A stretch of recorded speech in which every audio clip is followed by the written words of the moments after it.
안녕하세요. 에듀스페이스입니다. 지난 영상에서는 백워드 설계가 무엇이고 백워드 설계의 과정과 어떤 특징이 있는지 말씀드렸습니다. 저 역시 백워드 설계의 전체를 잘 알고 있는 것은 아닙니다. 하지만 2년간 여러 책들과 관련 논문을 살펴보면서 최근 매우 강조되고 있는 교육과정 수업평가 일체화나 과정중심 평가를 실천하기 위해서는 이 백워드 설계를 잘 알고 있어야 한다는 생각을 했습니다. 다행히 맥타이와 위긴스는 현장 교사들이 백워드 설계와 이해중심 교육과정을 수업 현장에 실천할 수 있도록 수업 설계 템플릿을 제시했습니다. 이번 영상에서는 제가 2019년 2학기에 특성화고 1학년 학생들을 대상으로 진행했던 국어 수업을 재구성해서 백워드 설계 템플릿 형식에 따라 다시 설계해 보겠습니다. 긴 영상이 될 것 같지만 구체적으로 어떤 과정으로 수업을 설계하게 되는지 궁금하신 분들께서는 꼭 영상을 끝까지 시청해 주시면 감사드리겠습니다. 그럼 시작하겠습니다.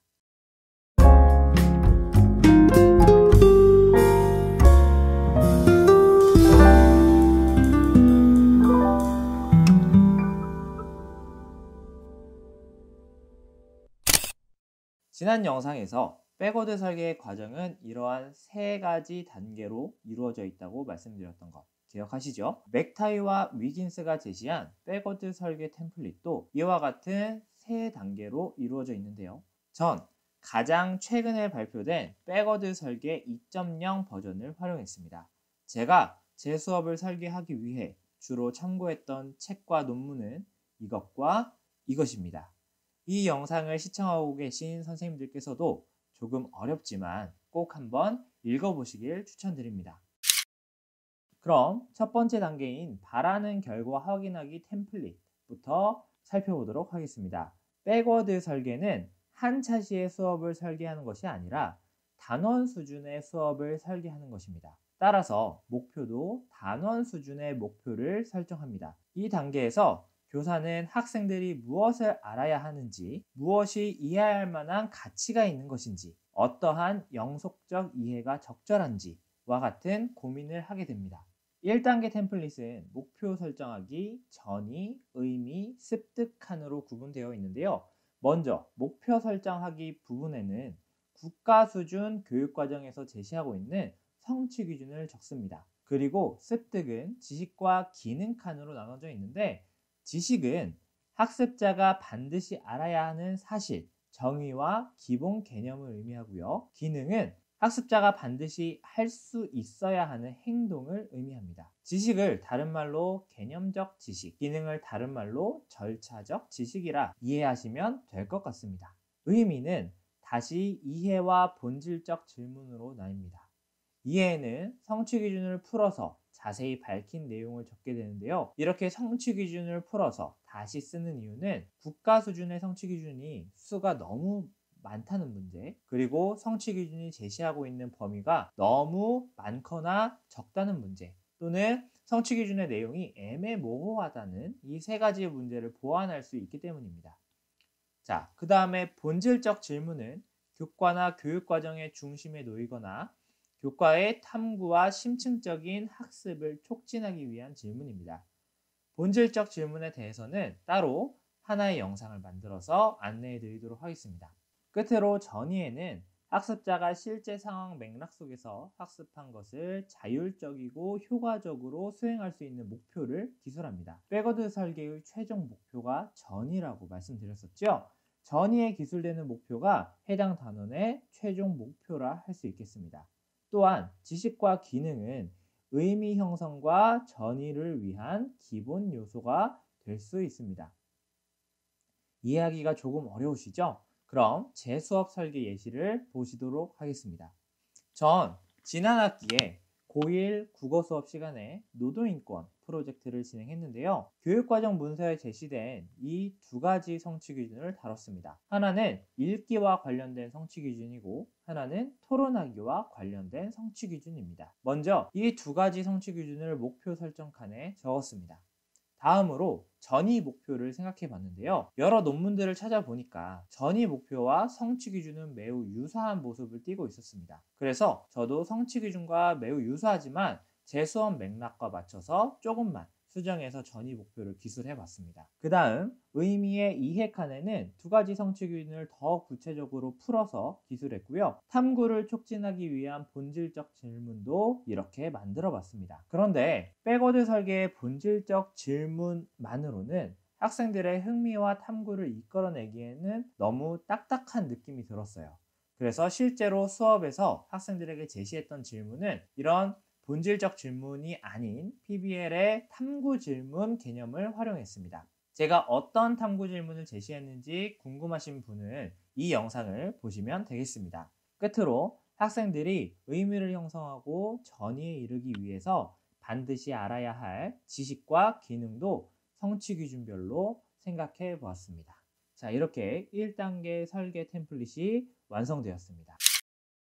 백워드 설계의 두 번째 단계에서는 바로 평가를 계획합니다. 즉, 1단계에서 설정했던 전이, 의미, 습득 목표를 학생들이 성취했는지 하지 못했는지를 파악할 수 있는 증거를 계획한다고 할 수 있는 것인데요. 다른 말로는 목표 성취의 증거를 확인할 수 있는 평가를 상세히 계획하는 단계라고 할 수 있습니다. 이 단계가 수업 활동을 계획하기 전에 평가를 먼저 계획한다는 점에서 백워드 설계의 가장 큰 특징 중 하나였습니다. 자, 2단계 템플릿은 코드, 평가 증거, 수행 과제, 다른 증거로 이루어져 있습니다. 첫 번째로 코드는 수행 과제와 다른 증거들이 1단계 목표인 전이, 의미, 습득 중에서 무엇이랑 연결이 되어 있는지 표시를 하는 칸입니다. 영어의 첫 번째 알파벳을 따서 전이는 T, 의미는 M, 습득은 A로 적는데요. 이렇게 코드를 따로 적는 이유는 목표와 수행 과제, 그러니까 즉 목표와 평가의 일관성을 확인하고 유지하기 위해서입니다. 두 번째로 평가 준거는 학습자의 과제 수행의 정도를 판단할 수 있는 준거를 간단한 단어로 적습니다. 셋째로 수행 과제가 백워드 설계의 핵심이라 할 수 있는데요. 수행 과제에는 학습자가 1단계에서 설정한 목표를 성취했는지 아닌지를 판단할 수 있는 평가 과제를 기술합니다. 이때 GRASPS라는 조직자를 활용할 수 있는데요. 이 조직자는 목표, 역할, 청중, 상황, 수행, 기준의 약자입니다. 수행평가, 과제를 설계할 때 이 6가지 요소를 넣어서 만들면 좋은 수행평가 과제를 만들 수 있다는 뜻입니다. 이 6가지 요소는 순서는 상관이 없고요. 모두 넣지 않아도 괜찮습니다. 끝으로 다른 증거라는 것은 수행 과제로 평가되지 않는 다른 목표들이 있을 수 있습니다. 이런 목표들을 평가하기 위한 방법을 계획하는 칸입니다. 평가하고자 하는 목표에 따라서 평가 유형은 정말 다양할 수 있겠죠. 관찰, 퀴즈, 선다형 평가, 에세이 작성 등등 매우 다양할 수 있습니다. 그리고 한 가지 더, 평가에서 신뢰성, 타당성, 객관성을 유지하고 학생들에게 구체적인 피드백을 제공해주기 위해서는 루브릭이라는 도구를 미리 작성하고 학생들에게 안내하는 것이 중요한데요. 백워드 설계에서도 2단계에서 루브릭을 작성합니다. 루브릭에 대해서도 따로 구체적으로 영상을 만들어서 올리도록 하겠습니다. 자, 그럼 제가 어떻게 2단계 템플릿을 설계했는지 보여드리도록 하겠습니다. 저도 먼저 GRASPS 조직자에 따라서 수행과제를 개발해 봤습니다. 그리고 기초적인 지식과 학생들의 태도, 측면을 평가할 수 있는 다른 증거들도 생각해 봤습니다. 그리고 나서 루브릭을 작성해 봤는데요. 이 루브릭은 제가 노동인권 프로젝트의 토론하기 과정에서 사용했던 것입니다. 이렇게 루브릭을 미리 작성하고 학생들에게 안내하면 학생들 스스로 자신들이 도달해야 할 수행의 수준을 구체적으로 파악할 수 있고, 교사도 수업 안에서 학생들에게 어떤 피드백을 중점적으로 해줘야 하는지 구체적으로 알 수 있습니다. 또 수행의 채점을 주관적인 인상평가가 아니라 객관적이고 타당한 평가를 할 수 있다는 장점이 있습니다. 과정 중심 평가를 실천하면서 평가 루브릭이라는 것은 정말 없어선 안 될 도구입니다. 자, 마지막 단계입니다. 마지막 3단계에서는 학습 경험과 수업을 계획합니다. 이때 중요한 것은 1단계와 2단계 그리고 3단계의 일치도를 고려해야 한다는 것입니다. 3단계 템플릿은 사전평가, 학습활동, 과정 모니터링, 코드로 이루어져 있는데요. 사전평가는 본격적인 수업에 들어가기 전에 학생의 사전 지식과 기능의 수준 또는 5개념을 파악하기 위해서 사전평가를 계획하는 칸이라고 할 수 있습니다. 학습활동은 1단계의 바라는 결과를 성취할 수 있도록 하기 위해서 적절한 활동과 과정을 설계하는 단계입니다. 이때도 효과적인 학습활동을 설계하기 위해서 웨어2 조직자를 활용할 수 있는데요. 웨어2 조직자는 바로 이런 모습입니다. 이 웨어2 역시 수업을 이 순서대로 진행하라는 것은 아니고요. 수업을 설계할 때 이 7가지 요소를 잘 고려해서 수업을 설계할수록 좋은 수업이 계획될 수 있다는 의미입니다. 다음으로 과정 모니터링 칸에는 수업 과정 중 어떻게 학생의 수행에 대한 즉각적인 피드백을 제공할 것인지를 계획하는 칸입니다. 이 과정 모니터링 칸이 있는 이유는 교사가 학생의 수행 결과만 평가하는 것이 아니고 학생의 수행 과정을 평가하고 관찰하고 피드백을 해서 자신의 수행을 개선하면서 성장할 수 있는 기회를 주라는 뜻입니다.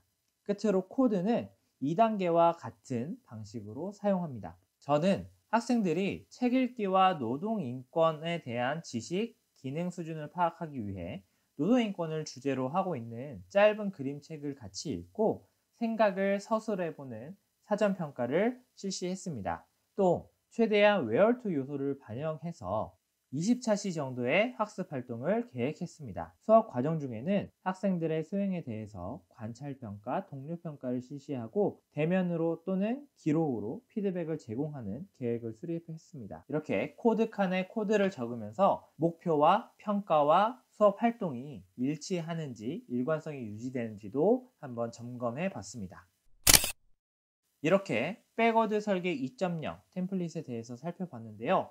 다시 한번 이 세 단계를 간단히 요약해 보도록 하겠습니다. 1단계, 바라는 결과와 확인하기 단계에서는 교육과정 문서의 성취 기준을 바탕으로 수업의 목표를 설정하는 단계입니다. 학생들이 수업에서 학습한 것을 다른 학문이나 삶에 활용할 수 있도록 하는 전이가 최종 목표라고 말씀드렸습니다.